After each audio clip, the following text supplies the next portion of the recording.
Okay, so this year has been very surprising when it comes to smartphone launches. Like for example, take the budget phone segment. The most underrated, balanced budget phone was surprisingly Oppo K13. A lot of people missed that. And this is the newly launched Oppo Reno 14 and Reno 14 Pro.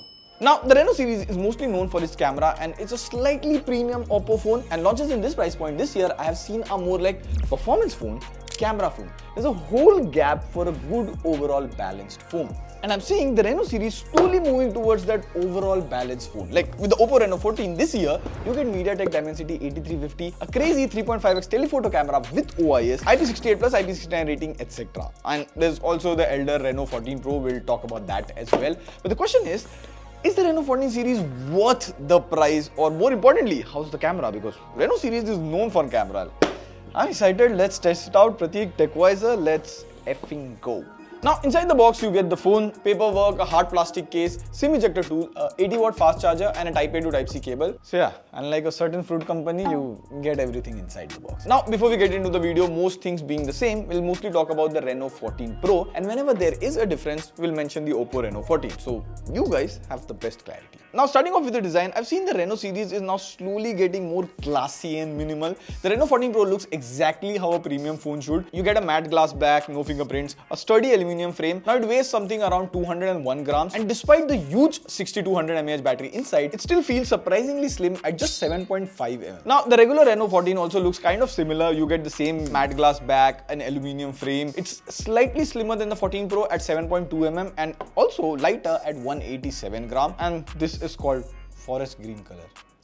And I'm human, Pratik. Jokes aside, you also have some classy color options on both the variants. Now, both phones also get IP68 plus IP69 rating, so drops, dust, accidental dips are not a problem. Now, if you turn the phone, the Reno 14 Pro gets a 6.83-inch AMOLED display with 120Hz refresh rate, HDR10 plus support. And the good thing is, Oppo is only claiming 1200 nits in high brightness mode, so that's what you will easily get while using the phone outdoors or watching movies. Now, we tried to see the peak brightness numbers, and we could get something around 1600 to 1700 nits. So for outdoor usage, to scroll, use navigation or click pictures, it is sufficiently bright. Also, a good thing to see here is, since this is a premium phone, it does support HDR on Netflix. I was watching the Royals on it and the color plus contrast are on point. Also, you get dual stereo speakers and the audio is pretty loud and clear, so no cost cutting is done on the display and speaker side. Now, personally, I loved the form factor of the Oppo Reno 14. Like, it feels more compact. It's a handy 6.59-inch AMOLED display that can go 120 Hz. And similarly, you get HDR on Netflix, the brightness, nits, and everything is similar on the Reno 14 as the Reno 14 Pro. Now, before we get to the cameras, let's talk about the performance. The Reno 14 Pro is the first phone in India to feature the new MediaTek Dimensity 8450, which is a successor to the popular 8350. Now, to give you an idea, both of them are built on the same 4nm architecture, but there are some interesting key differences. Like this time, MediaTek upgraded to new Cortex A725 cores, and you get better clock speed. So you get better, faster performance in heavier tasks. Plus, here's the big deal. The Dimensity 8450 skips efficiency cores entirely. It's all performance cores. Now, on Android 2, the Reno 14 Pro scores above 1.6 million. We also tested it with the Wildlife Extreme stress test, and it gave a good 67% stability score. Now, in day-to-day usage, like scrolling through reels, switching between multiple apps, multitasking, there are no lags or jitters. In fact, I was traveling the other day from Noida to Gurgaon on a weekend, so I used Google Maps for navigation on the whole way, and at the same time, I was on a video call with my friends. So, even with both these tasks running simultaneously, the phone didn't slow down at all. Plus, surprisingly, the phone barely got warm. Now, coming down to gaming, we played BGMI and it supports 60 FPS. The gameplay is smooth and the phone didn't heat up much either.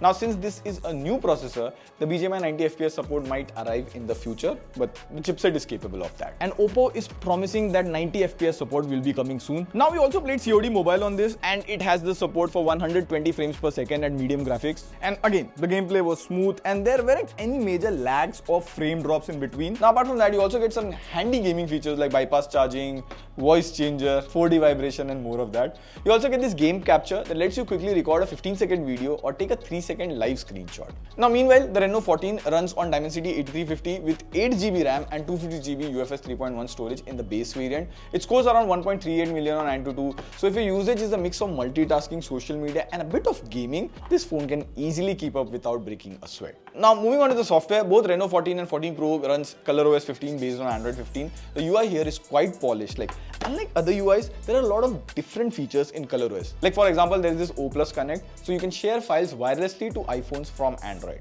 in case you're still friends with people who use an iPhone. Get better friends. Jokes aside, in the Reno 14 series, you get a bunch of new AI features. You get this feature called Mindspace. Now, I like this ColorOS feature and I use it quite a lot. So if you see something interesting on your phone, ideally you send it to someone or just remember it. But this Mindspace is like your second memory. See, if I see an article, I swipe with 3 fingers, it saves the screenshot, summarizes the information inside for me and remembers everything. It can also extract key information from your phone in terms of chats or documents. There's also another useful AI feature, Voice Scribe. It will record your WhatsApp or Meet calls and then generate summaries from them. And in my experience, the ColorOS animation and fluidity is very good. Apart from that, you also get these hot apps and hot games. So you have to just go to App Market, go to Settings and disable it. So we try to not only tell you about the bloatware, but also show how you can disable it in the phone. So it's useful for everyone. Now finally to the cameras. See, the Oppo Reno series is always known for the camera. So on the Oppo Reno 14 Pro, you get a quad 50 megapixel camera setup, like 3 at the back and 1 at the front. Now in daylight, the main sensor captures sharp and vibrant shot.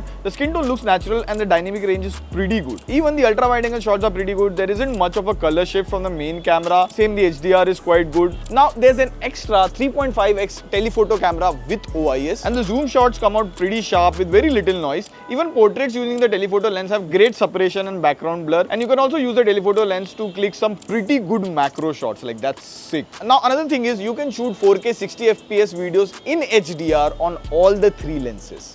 Now on the front, you can again shoot at 4K 60 FPS HDR videos and you can have an idea of the video quality as well as mic quality. Now you also get some AI tools, AI Recompose, which automatically selects the best frame of a photo and also recommends applying various filters depending on the situation. Apart from that, you get other AI features like AI Erase, Enhance Clarity, Remove Reflections. Like, it does come in handy when you have to quickly edit something on the phone. Now on the base Reno 14, you get a similar camera system, except that the ultra wide angle is now 8 megapixel and overall the photos from it come out pretty good. Now coming to the battery, the Reno 14 Pro has a massive 6200 mAh battery, and even with heavy usage like playing games, scrolling through reels and multitasking, it easily lasted me more than a day. In terms of charging, you get 80 watt fast charging and it takes around an hour to fully charge it to 100%. Plus it also supports 50 watt of wireless charging, but for that you have to purchase an Airwook 50 watt magnetic charger separately, but you can wirelessly charge it on any other charger. The regular Reno 14 also comes with 6000 mAh battery range with 80 watt fast charging. Apart from that, you also get dual nano SIMs along with eSIM supports, Wi-Fi 6, Bluetooth 5.4, and if you're someone who does contactless payments,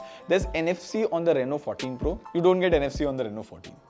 So what's the conclusion? See, I like the Oppo Reno 14. The performance, camera and battery life have been upgraded from last time. In fact, the Reno 14 also supports eSIM, so it's an overall well-balanced phone. Now for the Oppo Reno 14 Pro, you get a better 50 megapixel ultra wide angle camera plus an improved Dimensity 8450 and a bigger 6200 mAh battery, so choose wisely. Now we're working on a smartphone video, all comparison around 30,000 price point. Do let us know which phones you want us to include in that video. Comment below. On that note, we'll be signing off. See you in the next video. Pew, pew, pew.